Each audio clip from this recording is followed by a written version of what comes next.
Roger was somebody who worked alone and sitting still for many hours, waiting for the sun to be in the right place.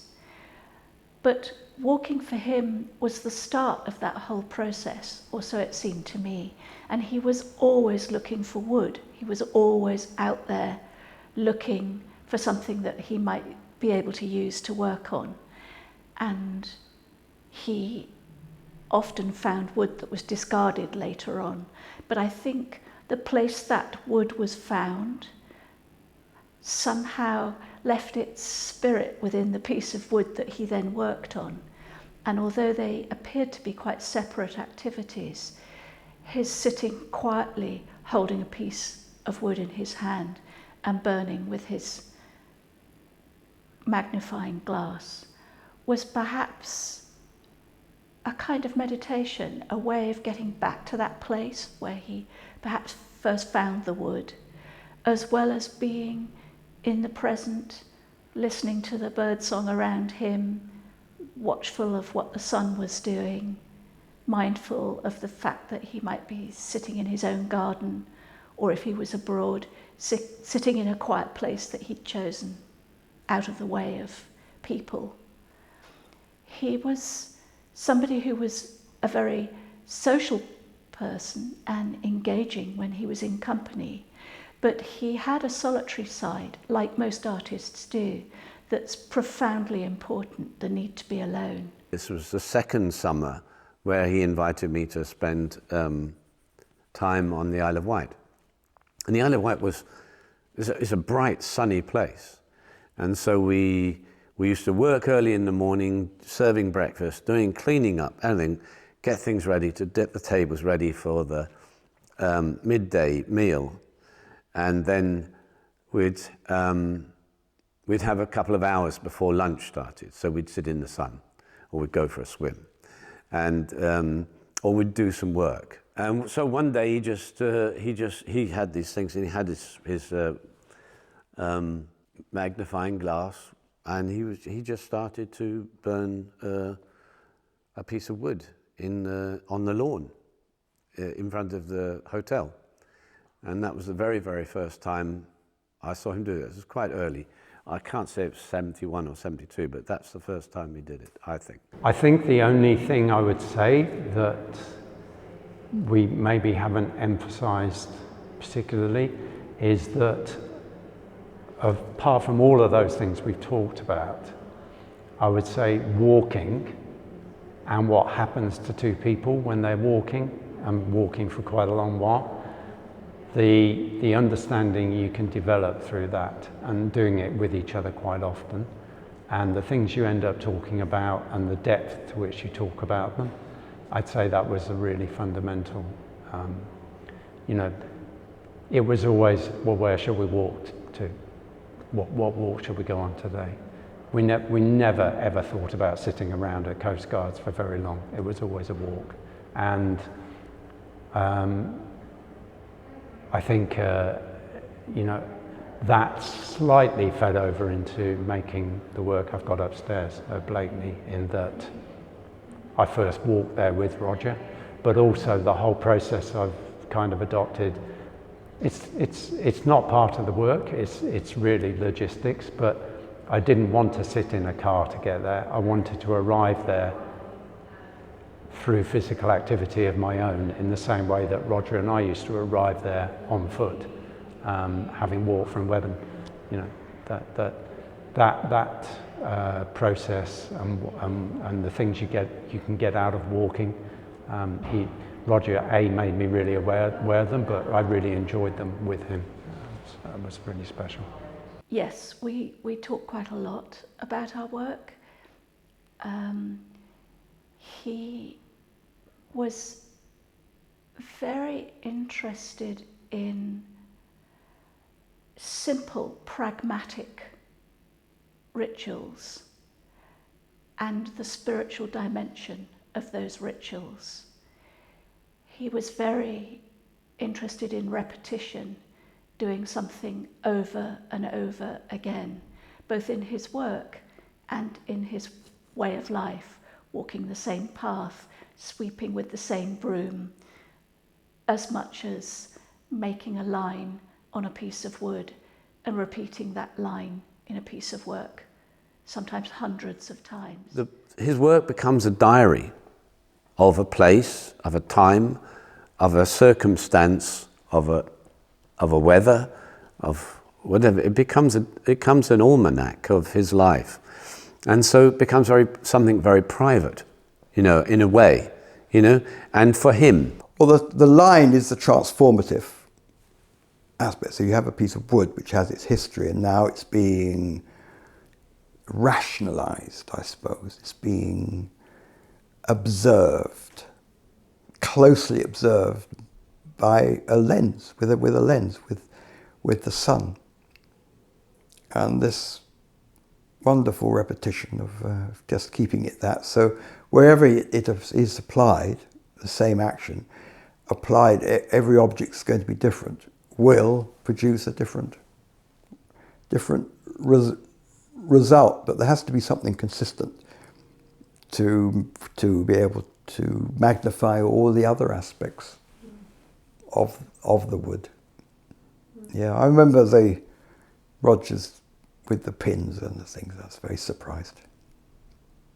I loved it. There's a lot of light in his work. And the light, just because it might be of a kind of a lower tonal range or whatever you want to call it, there's always light emanating from Roger's work. This thing comes out, which is what you hope for in a painting. Not just that it's colourful, but, colour makes light in painting. Sorry, that sounds off, but I'm trying not to say that. But this is it, and this is a great lesson to learn from. You can think of Goya, the blacks in Goya, and Manet and Velasquez. There's always a luminosity. Let's call it luminosity and a light and shining forth. There it is, the title, shining forth. I can imagine people from all kind of, I was going to say all walks of life, I don't mean that really, but people who perhaps are not familiar with looking at art would still look at this and think, why would someone do that? Why would someone do that over and over and over again? And it's to do with, the repetition and the obsessiveness of it. And I think that fascinates people.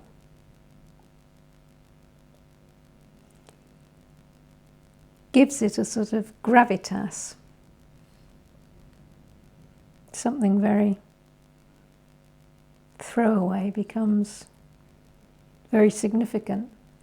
Well, I suppose, his work was so uniquely his own. And, nobody seemed to be doing anything like it anywhere else. And he was sort of like a bit like a monk or something with it. There was all this jollity and playing ping pong, but as regards his work, he was deadly serious and, as I say, a bit like a monk about it. I think he was really quite spiritual, although we never discussed that. And then spending all this time, I imagine it would take quite a long time. I don't know how long they took to burn these lines, but they look time consuming, and certainly enormous concentration. So I think that's one of the things he did. And this piece of work is made on, well, what is it? I suppose it's probably an offcut that somehow ended up in the sea. And it certainly got pretty bashed. It looks like it's been whacked onto the pebbles, which has worn the surfaces a lot. And then somehow there's quite a large amount of tar in the left bottom hand corner and 2 pebbles embedded in it. So he's kind of worked around that. And the tar, of course, is a very similar colour to the burnt lines. So I think there's a little bit of humour, isn't there, in all this? You know, when he used elastic bands, and you kind of think, elastic bands? How long are they going to last? And mat pins and things. You know, I definitely think there's fun in his work, which isn't to say it isn't deeply serious. It is deeply serious, but I think there's fun and play as well. And I think he was like that, wasn't he too? He was like that. But I think that's, yeah, I do think that's quite important, because when you've been working for decades, it's quite easy to lose the playfulness, actually, and the fun. So I think there's an element of that in it as well, of kind of picking up something that most people would think is complete rubbish and making it into a work of art. Yeah, but that's the essence of his work, isn't it? That you, out of something which was full of insignificant moments and stuff that we haven't seen picked up on, but he'd pick up on something that was really minor and not so, and he'd give it significance. He'd make it into something extraordinary. I've said it now a few different ways, but that's really what Ackling did. I mean, how he did it is kind of always been to some extent, because of my relation, more or less irrelevant for me sometimes. I don't care what he did. It sounds brutal and hard, but I mean, it's not what I'm saying, that I don't care. I'm just saying it's not what's important for me. I mean, it's other things about him that were really, really important. I think the significance, and humble is maybe not quite the modesty that he would bring to it. Again, you know, I loathe the art world, the art market, you know. The modesty that he, not that he wasn't part of the art market in a way, a lot of the work obviously becomes a commodity, and you sell something, you can make more work. But there is a sort of humbleness, a modesty that you bring to it, that you're not bigger than anything else in the world. And that comes out, you know, talking about things coming out of the work, and an encounter with those pieces of work. And you think, how many times can you burn different bits of wood? You know, how many times can you do that? But they all look different. They don't all look the same. They're like human beings. They're all different. Each one, they've got, you know, a kind of connection, genetics, or whatever you want to call it. But they're all absolutely different. And they have modest isn't the right word, and I'm sorry, I'm struggling, but an encounter with something like, you know, a painting, you know, one of Roger's pieces. You just engaged with it, and I said this about a Hughes painting once, but you sort of know what it is to be human. It reminds you what it is to be human. Oh yes, it's transformative. That he is awakening. That object has had a life, and I think this is one thing he might have self-criticised about, that he was now moving it through his will, because he was very disciplined with his will forces, which a lot of artists aren't. But that it was a vehicle for this way of working, and he could live in the world by doing this practice, which was very simple. He didn't have to do it all the time. It gave him a lot of time for life, and also was extremely economical. That was one of the things I've always admired, because one of my very early tenets was to make things that don't cost, make sculpture out of what does not cost anything. So that means it has to be given in some way, is that nobody else wanted it, and nobody else is going to object if I took it. It isn't minimalist because it's so organic. And it isn't minimalist because, I was going to say the human touch is so important, which is funny because those lines aren't made actually by human touch, but they have that sort of wavering, quivering, slight uncertainty feels very much like human touch, even if it's I suppose it's to do with the very slight tremor of the hand. which to me communicates, I think it's very poetic, but it's also very much to do with humanity. And I think those are the kind of things that I feel a very strong affinity to. When I make a sculpture and I burn it, and it's all black, it's now become a very different experience, because it's no longer a wood experience, it's a carbon experience. And it takes on a very different emotional feel. It also feels more distant, where wood is a very friendly material. Every civilization has used wood in a benign way, in building, and mainly heating and cooking. You know, that's the main use of it. And then there are the pieces of wood that can make a stool and a ladder and a shelter and all the other things, and furniture, and because we're borrowing it out of the cycle of coming and going. And I think that's where the sort of significance for me is in his work. He's really thinking about that, and as a sort of an embodied activity of being still, and an embodied activity of dwelling in a particular place, how that might resonate change.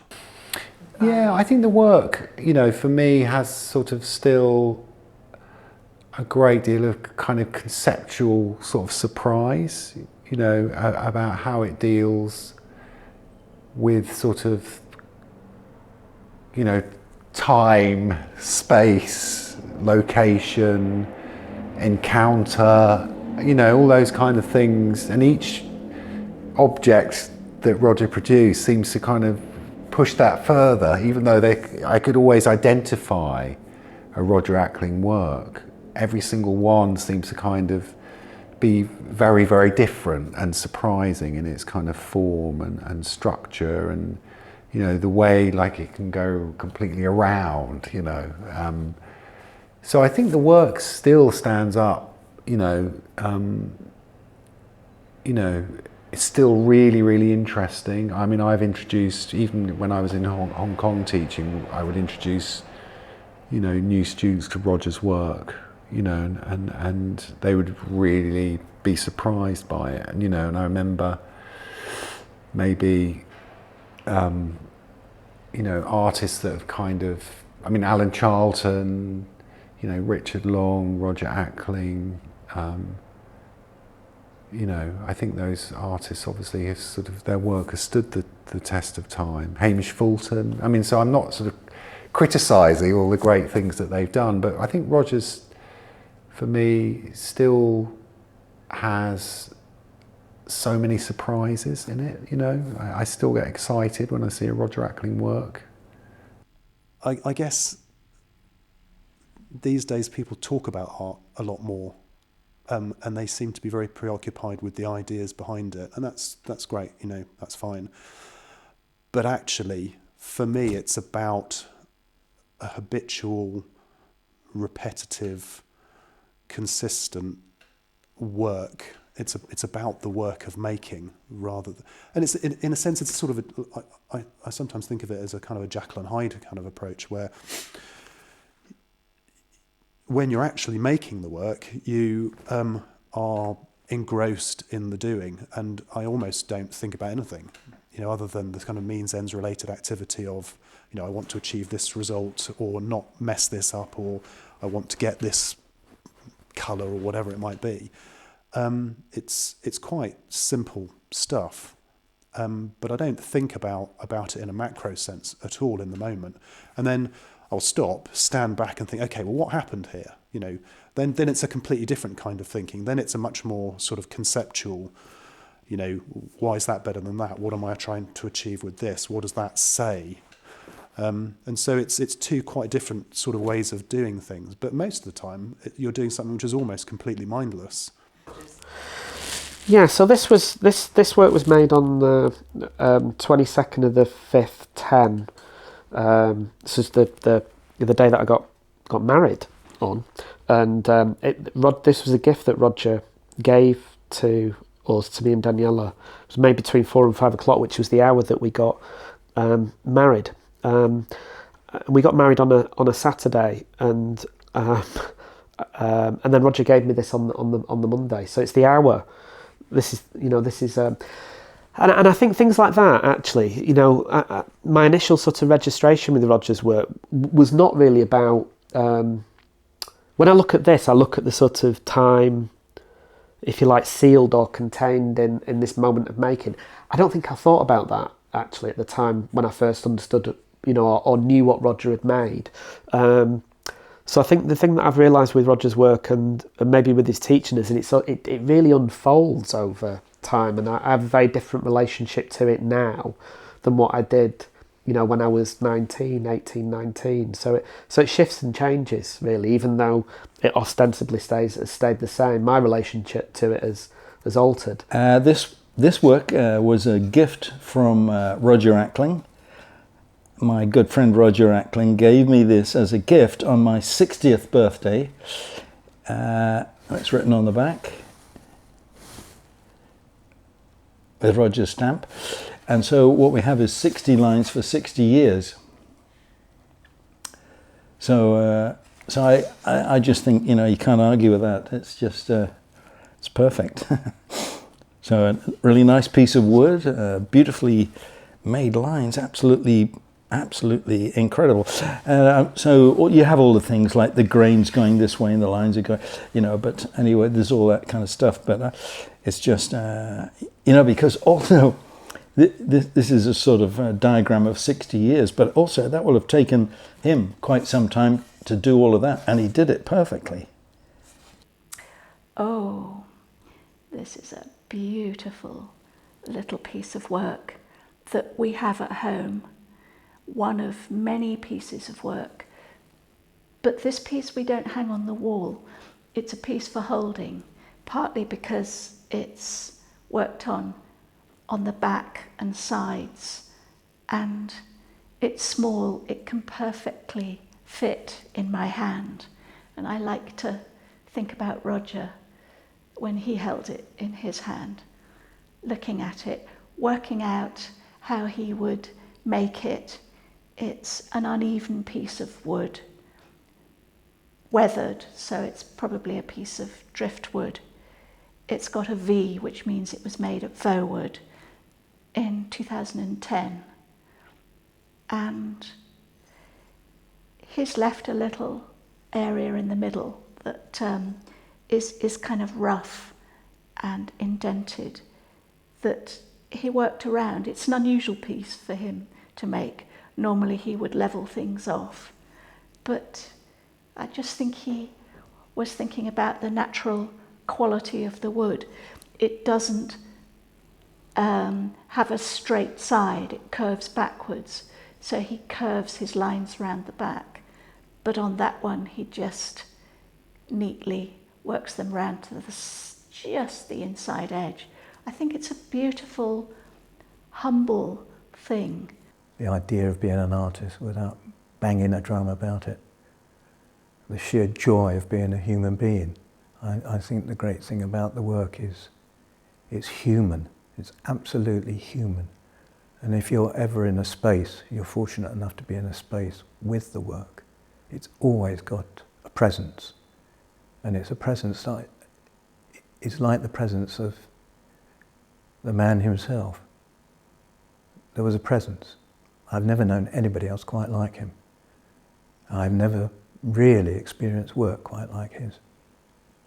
Utterly unique. And I think one's got to celebrate that. And it's important that that kind of idea is promoted. And I think it's fantastic that this exhibition is going to happen. So more people see it.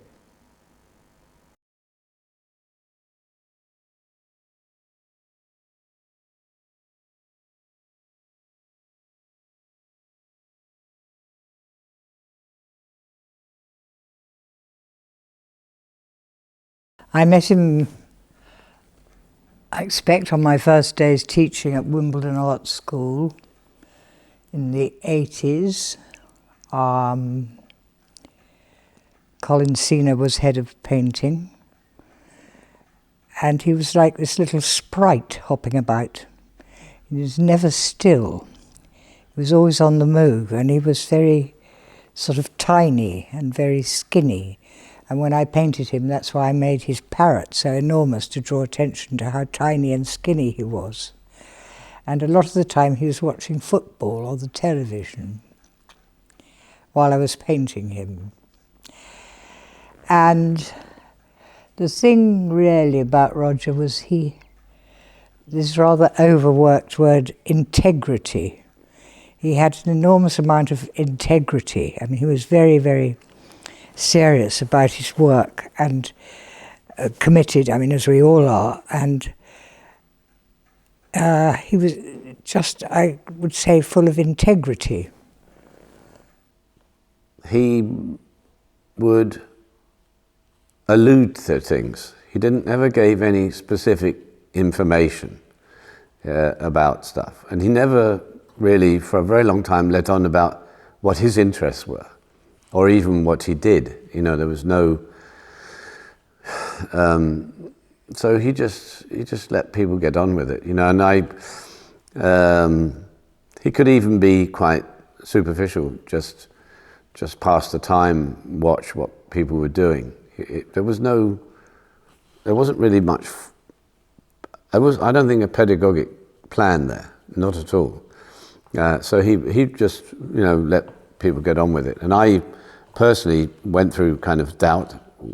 Is this at all the right place for me? I mean, what am I? And my very first thing I studied, I just bought, on the way to the school one day, bought balls of string, and I just started just tying knots in string. And I just started tying loads of lots and knots, and the people started very constructive. And I think the first 3 weeks I spent just developing a pile of knotted string. And but I mean, it sounds, I wasn't trying to be clever, I just didn't know what to do with my time, and it seemed to be worthwhile just to do something with my hands. So that was it. Well, in terms of the material, I suppose it seemed alternative material to what would be thought of as artist materials. So that certainly, you could, I mean, there were other artists around, you know, there was examples, but, you know, it did seem, and I felt very much when we worked together at Wimbledon, they were, you know, especially the students who were involved with performance, and how we would champion some very, very small moments, you know, slight moments a student might be engaging with, and everybody else was sort of looking around, wondering what's going on, and he would totally engage with it. But the making, of course, is so so important in his work as well. So I think both of those things, you know, the making and his attitude to making, his choice of materials, his process, the development of his process was very singular, was an absolute great example. So I don't really separate that, the importance of those things. Yes, I mean, one of the things that we did on a regular basis, there were assessments where there would be a number of staff together, and Roger and I often did that together, and we talked to a student about their work, and we would each try and get something from the student that made, you know, a reaction, a desire, a problem. You know, we were trying in our own way to make that studentship hopefully as good as it could be, you know, and get, but at the same time make it challenging. So there was this balance between yes, things look good, you know, this is interest, you know, but there's, and were that, you know, the reservations that a student might have. I mean, you've got somebody at that time who was probably coming in Some students in their first year would only be 18, 19. And they're still young, beautifully young, wonderfully young. And I think that was another thing that was of terrific interest to Roger, that, I mean, he was interested in play, he was interested in not losing his, it's not childishness, but his youth, his pleasure, his enjoyment in something. You know, games were important. Not taking things too seriously when they shouldn't be, but taking them very seriously when they should be. Well, you know, there were the proper days of art school where lots of visiting artists went in all the time, you know, unlike nowadays when they have to cough up all this money and if they're lucky they see someone for a tutorial or something once a week, which is absolutely obscene. I mean, when I was an art student in the 60s, we had lots of different visiting artists every day, and we had grants and everything was as it should be. So I don't know how many days a week he did, but we just instantly became friends. And we were the champions of the ping pong. It's very important. Nobody could beat Roger Ackling and me at ping pong. I think what struck me about all our conversations was his energy, his enthusiasm, his sense of listening and wanting to create affinity with what you were doing, and that if this process was going on, then it was real and it was about art, not about him or you. And that, for me, instantly felt like a really brilliant model for teaching. What's difficult in a way is to distinguish absolutely the experience of Roger as a tutor from the experience much later in my career of working with him as a fellow tutor with other students, because in a way the two things did for me seeg into each other, despite the fact that there was a gap of more than 15 years between the first and the second. Well, I remember he sort of always struck me as someone who was so fundamentally part of the success of Chelsea Art School at that time, developing this whole new kind of studio. But he had a very healthy sort of distance from the institutional politics, so he would come in and go out in that sort of way. And I sort of, you know, although I can't remember specific things, I think he had a healthy sort of critique of the institution and certain people in that institution. And obviously we were going to be, well, Chelsea at that time was just about to be kind of amalgamated into the London Institute, and so there was quite a lot of like talk about that. And I think he, you know, he seemed to me as somebody who was sort of, you know, yeah, like in and out institutionally in a kind of interesting way. So important to the institution without being institutionalised. Yes, and he'd set up within that his own institution, which was the kind of Roger Ackling School of Art, which was on the 4th floor of Chelsea, where, you know, they either put people that they didn't know what to do with, or Roger knew exactly what he was doing with Trevor, and, you know, and they were creating a kind of alternative, you know, art school. And then Roger was a strange floating figure. I know that hadn't always been the case, but at that point he was neither 3rd floor or 4th floor, he was neither X-way, he was sort of just this one who seemed to have found a way to occupy space, I suppose, in a way which seemed productive, but at the same time extremely obstructive. And then I had Roger as my tutor. We used to change tutor every term. But I had Roger for my first term, which is not to say that I didn't speak to him after that. You know, we spoke pretty regularly actually over the 3 years, and he was my tutor in my final year.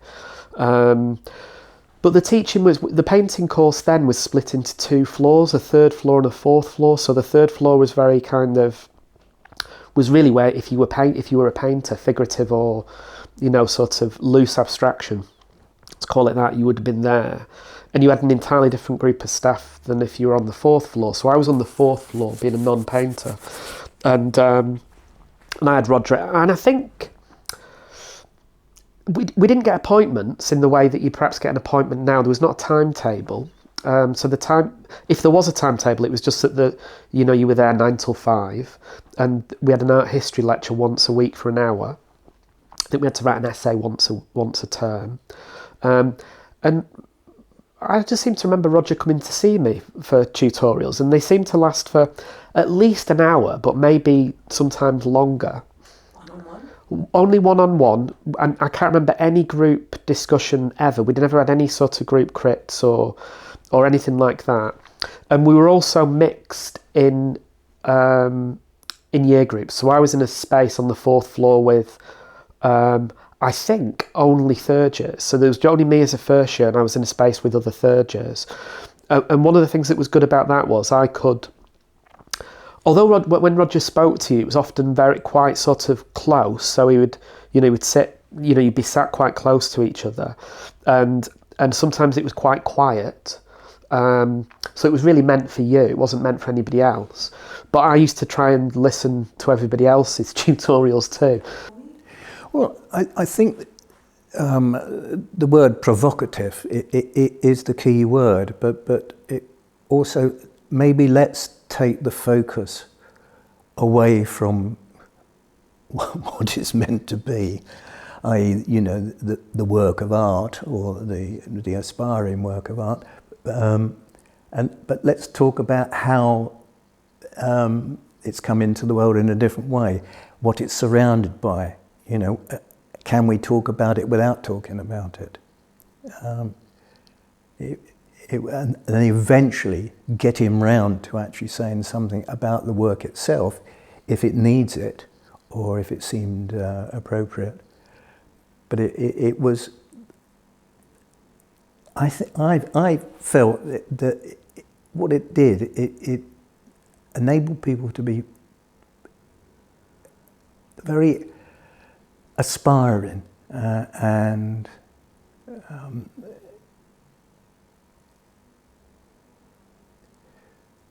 honest, and it wasn't just that I'm learning something, I'm finding something out about myself. And it doesn't really matter at the end of the day if everybody else in the room thinks this is not particularly interesting or good. But if I've got a relationship with it, there's something to go with. The majority of people on the MA course, the teachers who came in part-time, were very concerned with the concepts and the ideas behind the students' work and wished to move or change or whatever, develop those things, whereas Roger was very, very different. He would usually take a student right back to very simple things about, I don't know, if you're working on paper, why are you selecting that sort of paper?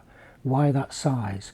Why those paints? He would go through every little stage of their work and say, is there any way that you can improve it?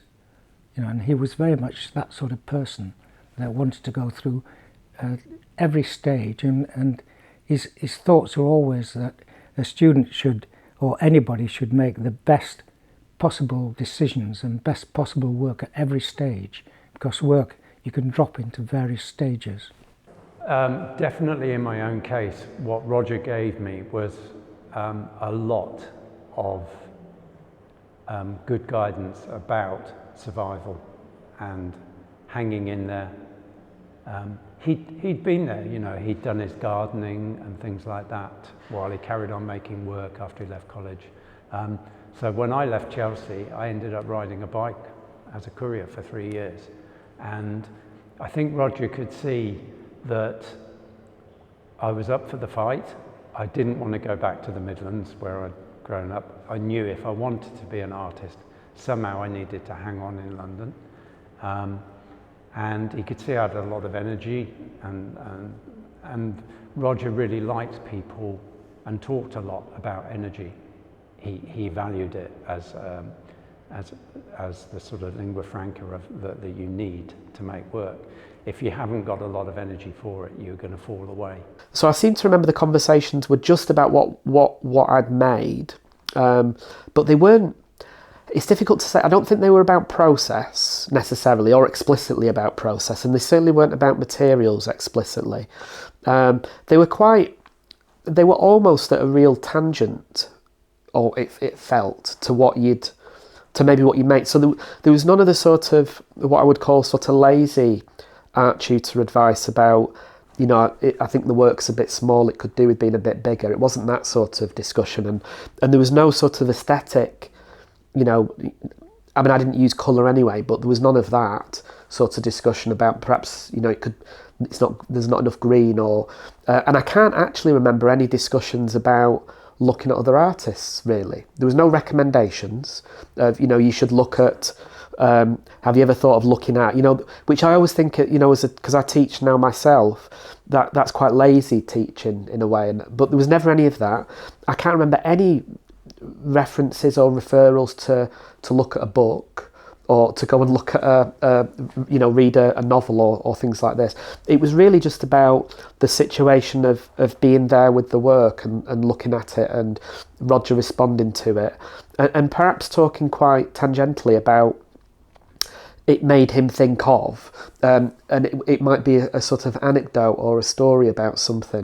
There were things he said that remain in my head, and I have done this all this time. Fall down, stand up. About not blotting your copybook. It wasn't a question of knowing oneself, but revealing oneself. What do you think he meant by not blotting one's copybook? I think that's something quite tricksy and mischievous, which there was always a sort of underlying element of that, I felt. There was something sort of, there was a huge generosity, and then a sort of inscrutability about what I felt, how I responded to his work and to our conversations. Did he address your work in material form? In terms of, was his interest in often about materials or about your approach to making? There was some discussion about materials, but probably more to do with approaches to things and just more general discussion and throwing in sort of tangential questions. Roger was, well,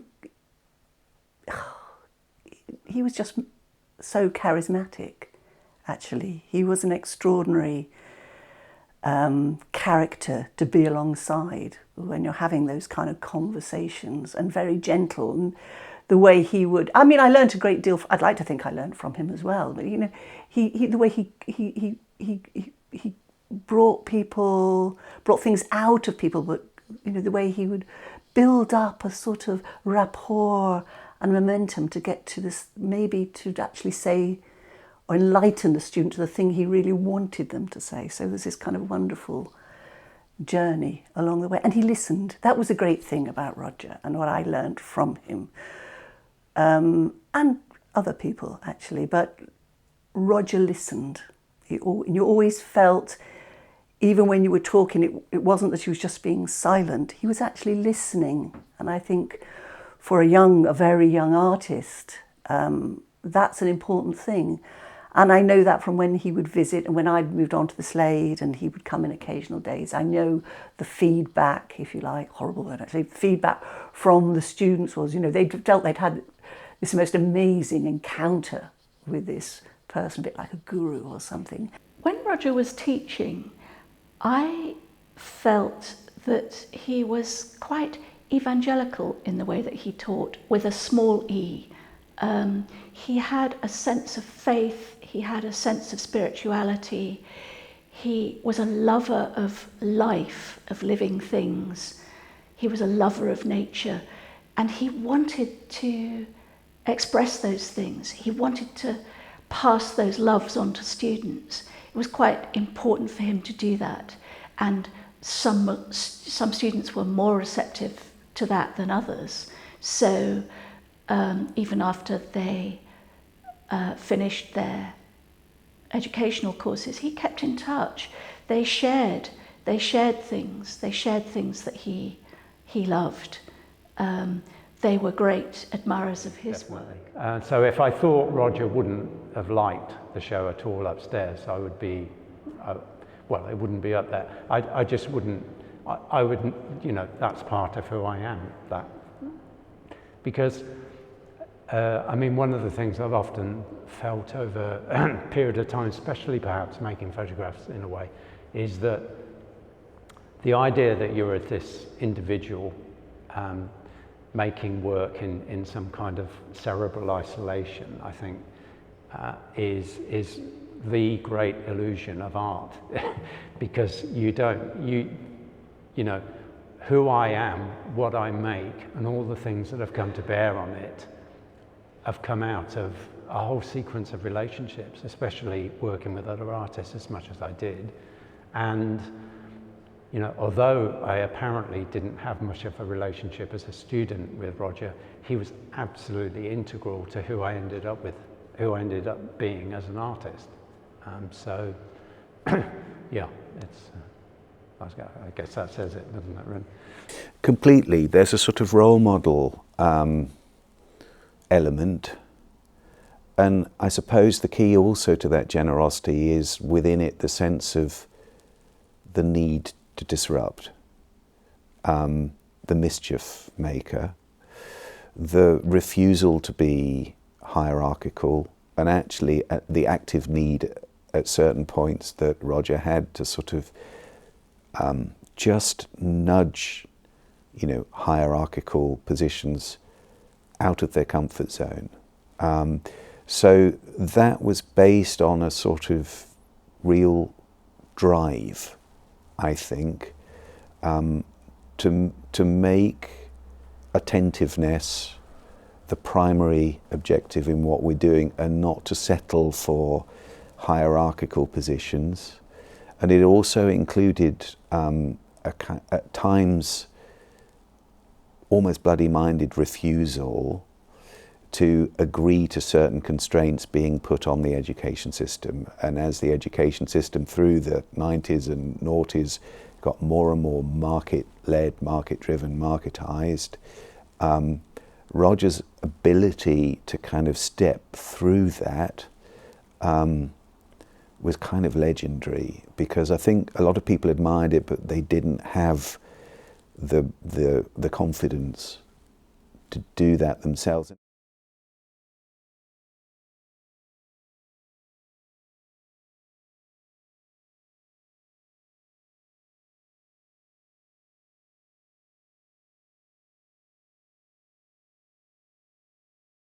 I think this is the way in which I've been most influenced by Roger. Well, it's difficult to say, isn't it? But the way in which he put his work together. I mean, I've never felt with my work that one piece was differentiated from another. It seems almost entirely arbitrary that, you know, the work I'm doing at the moment, I put in frames, but you know, that moment where you put it in a frame, you know, it's obviously kind of that piece and that piece are two separate pieces, but actually it's all part of the same continuum, and it seems almost entirely arbitrary where you draw the line and say, well, you know, that bit there is one piece of work and that bit there is another piece of work. And this is very evident with the way Roger installed his work. And I think one of the things that I found most sort of fascinating about the way watching, you know, putting an exhibition on and watching him install his work is the way in which the nature of the work, its physicality, is to some extent determines its installation. But then there's a whole load of other things that do too. So, for example, the space that it's in, the architecture of the space, the light, the way in which people might interact with or encounter that space. You know, where's the entrance and exit?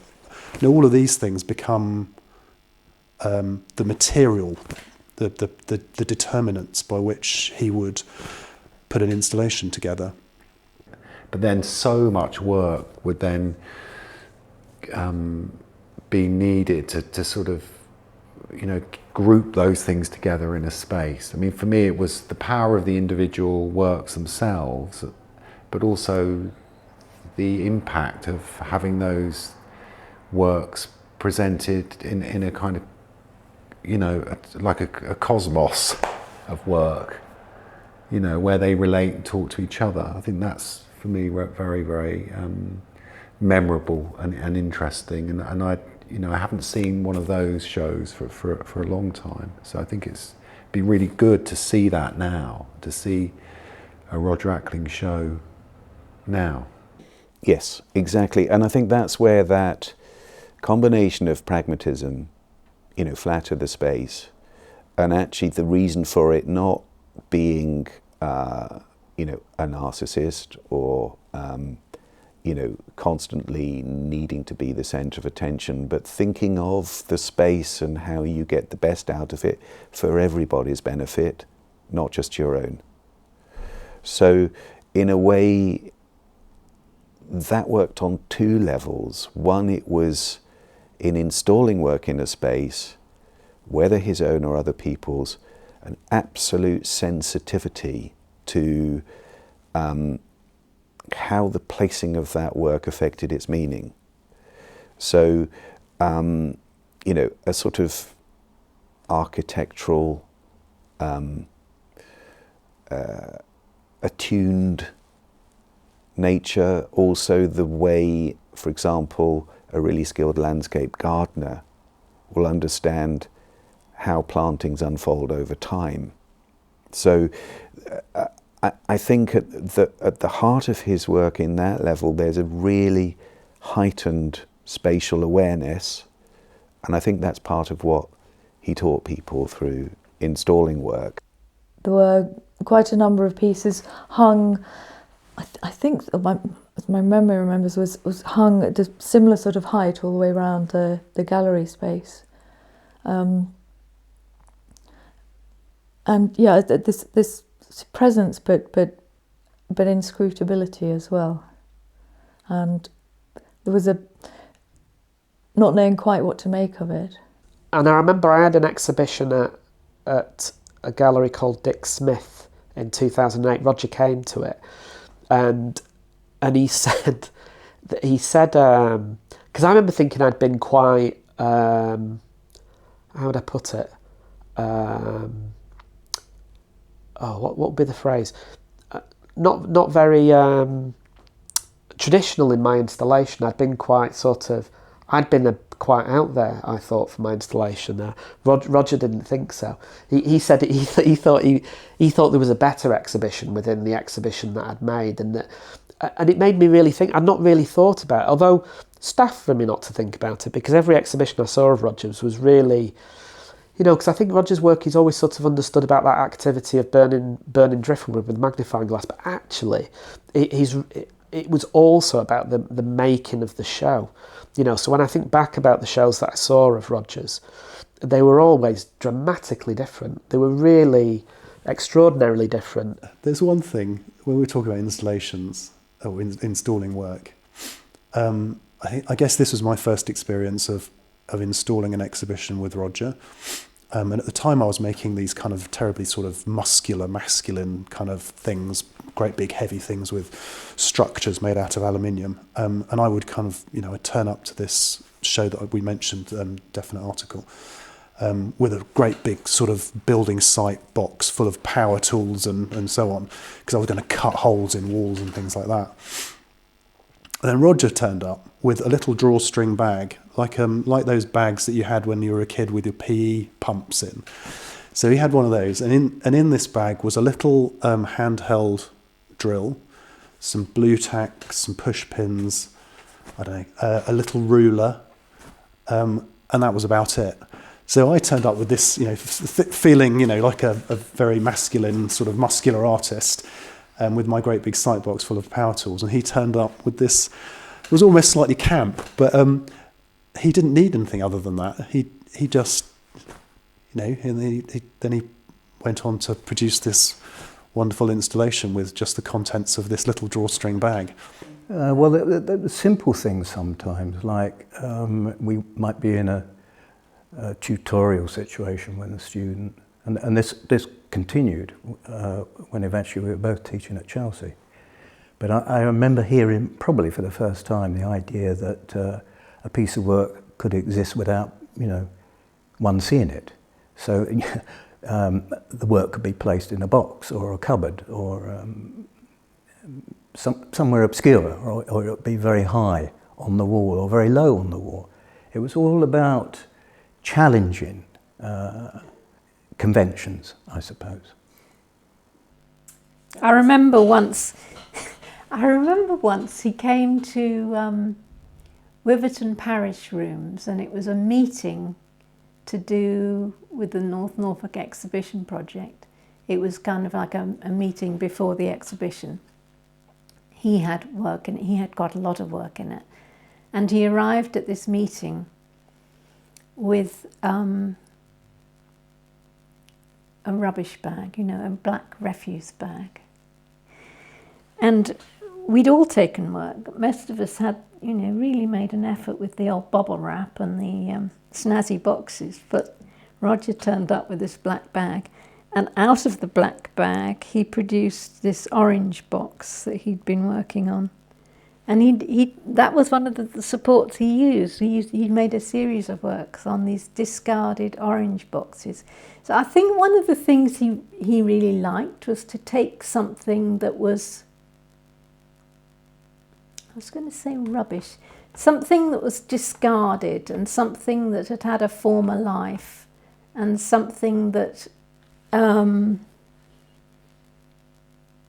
really kind of been bashed and abused. So within our core collection there are a lot of Nicholson and Hepworth works. They're really the core. And the circle, both as a kind of hollowed out thing through small Hepworth sculpture like Two Forms Orkney, or in many of our prints, or in Nicholson's 5 circles, or 3 circles. The circle plays a kind of key part, and then light's a key factor in describing colour, and it's very particular. It's very particular in our building as well, because we often, we've small windows facing the sea, and you get that kind of reflection of the sea back into the building on the ceilings. And there's a very particular light because there's so much sea all around. It's an island. And I think it was one of the things that Margaret Gardner, who founded the gallery and donated the collection to Orkney, was recognising that was similar about the St Ives experience. It's a Neolithic landscape. It's surrounded by 3 seas, Atlantic, the English Sea, English Channel, the Irish Sea, whereas here we've got the Pentland Firth and the Atlantic and the North Sea, and lots of Neolithic remains. Circles, stone circles, circles carved out of stones, all of those things, and the resonance between Hepworth's work, Nicholson's work, the landscape, made that connections. In relation to Roger's work, while they're linear, they're in fact all small circles, burnt images of the sun, if you will, making up a line. And that seemed to be, a kind of profound thing, because we had based a lot of our collecting around that kind of notion that light and circles were a key element of the abstraction that we were seeing and colour were a key element. Colours maybe doesn't necessarily appear overtly in Roger's work. It kind of enters it more latterly in his work, but it's undoubtedly, looking closely at those works, you see that each line is in fact lots and lots of small circles. And they're beautiful because they are in fact images of the sun, and that's in itself kind of fascinating.